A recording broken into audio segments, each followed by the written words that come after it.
Luckiest Man by Gehrig Read-Aloud, illustrated by Terry Widener.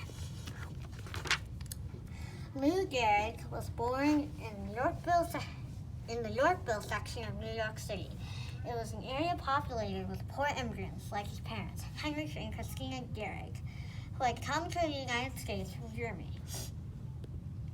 Christina Gehrig had great hopes for her son Lou. She dreamed that he would attend college and become an accountant or an engineer. She insisted that he study hard. Through 8 years of grade school, Lou didn't miss a single day. Lou's mother thought games and sports were a waste of time, but Lou loved sports. He got up early to play the games he loved: baseball, soccer, and football. He played until it was time to go to school. In high school, Lou was a star on his school baseball team. After high school, Lou Gehrig went to Columbia University. He was on a baseball team there too. And on April 26, 1923, a scout for the New York Yankees watched him play. Lou hit 2 long home runs in that game. Soon after that, he was signed to play for the Yankees. The Yankees offered Lou a $1,500 bonus to sign, plus a good salary. His family needed the money. Lou quit college and joined the Yankees. Lou's mother was furious. She was convinced that he was ruining his life. On June 1st, 1925, the Yankees manager sent Lou to bat for the shortstop. The next day, Lou placed the first baseman, Wally Pip. Those were the first 2 games in what would become an amazing record. For the next 14 years, Lou Gehrig played in 2,113 consecutive Yankee games. The boy who never missed a day of grade school became a man who never missed a game. Lou Gehrig played despite stomach aches, fevers, and a sore arm, back pains, and broken fingers. Lou's constant play earned him the nickname Iron Horse. All I could say about his amazing record was, "That's the way I am."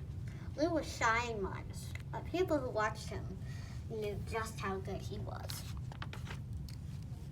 In 1927, Lou's teammate Babe Ruth hit 60 home runs, the most hit up to that time in one season. But it was Lou Gehrig who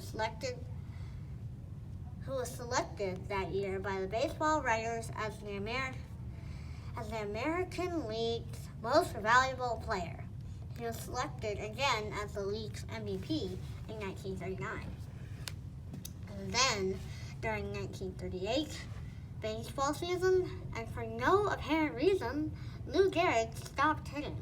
One newspaper reported that Lou was swinging as hard as he could, but when he hit the ball, it didn't go anywhere. Lou exercised, took extra batting practice, even tried changing the way he stood and held his bat. He worked hard during the winter of 1938, and he watched his diet. But the following spring, Lou's playing was worse. Time after time, he swung the ball and missed. He had trouble fielding, and he even had problems off-field in the clubhouse. He fell down while getting dressed. Some people said Yankee manager Joe McCarthy should take Lou out of the lineup, but McCarthy refused. He had great respect for Lou and said, "Gehrig plays as long as he wants." But Lou wasn't selfish. On May 2nd, 1939, he told Joe McCarthy, "I'm benching myself with a good team." When reporters asked why he took himself out, Lou didn't say he felt weak or how hard it was for him to run. Lou made no excuses. He just said that he couldn't hit and he couldn't feel it. On June 13th, 1939, Lou went to the Mayo Clinic in Rochester, Minnesota, to be examined by specialists. On June 19th, his 36th birthday, they told Lou's wife, Eleanor, what was wrong. He was suffering from neurotrophic lateral sclerosis, a deadly disease that affects the central nervous system. Lou stayed with the team, but he didn't play. He was losing weight. His hair was turning gray. He didn't have to be told he was dying. He knew it. "I don't have long to go," he told a teammate. Lou loved going to games, being in the clubhouse and sitting with his teammates. Before each game, Lou brought the Yankee lineup cards to the umpire at home plate. A teammate or coach walked with him to make sure he didn't fall. Whenever Lou came into the field, the fans stood up and cheered for the brave Lou Gehrig. But Yankee fans and the team wanted to do more. They wanted Lou to know how deeply they felt about him. So they made July 4th, 1938, Lou Gehrig Appreciation Day at Yankee Stadium. Many of the players from 1927 Yankees, and perhaps the best baseball team ever, came to honor their former teammates. There was a marching band and gifts. Many people spoke too.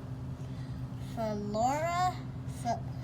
Elo LaGuardia, the mayor of New York City, told Lou, "You are the greatest prototype of good sportsmanship and citizenship."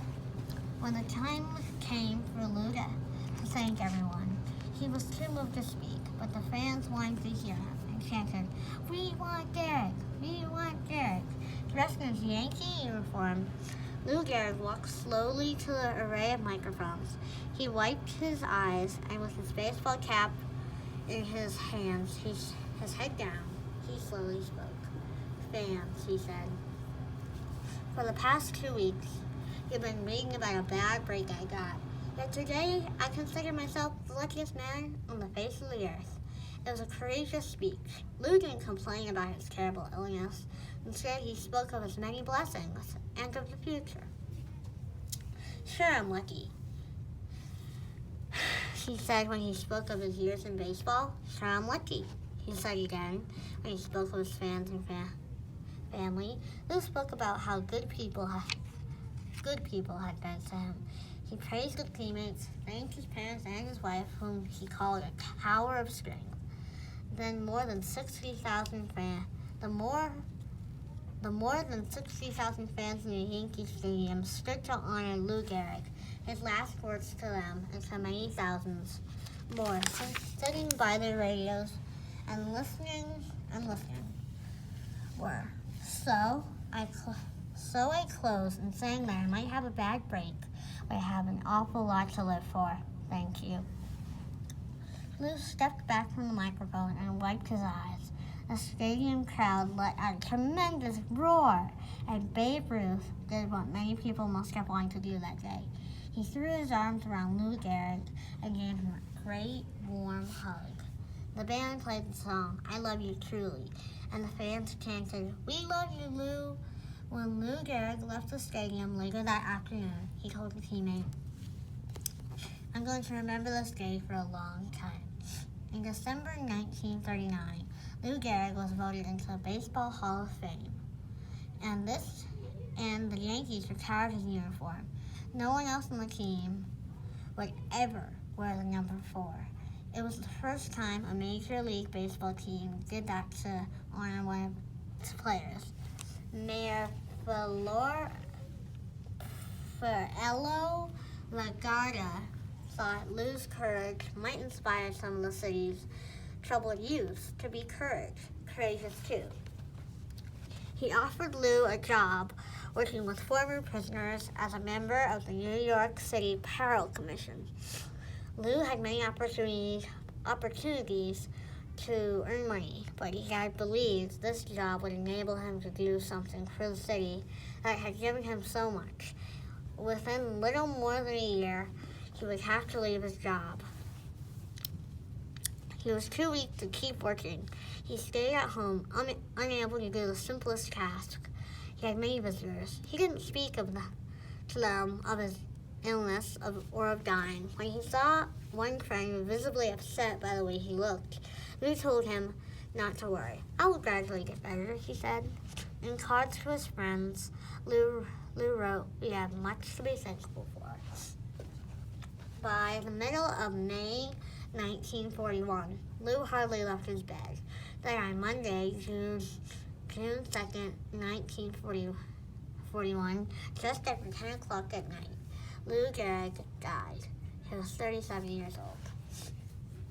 On June 4th, the Yankees game was canceled because of rain.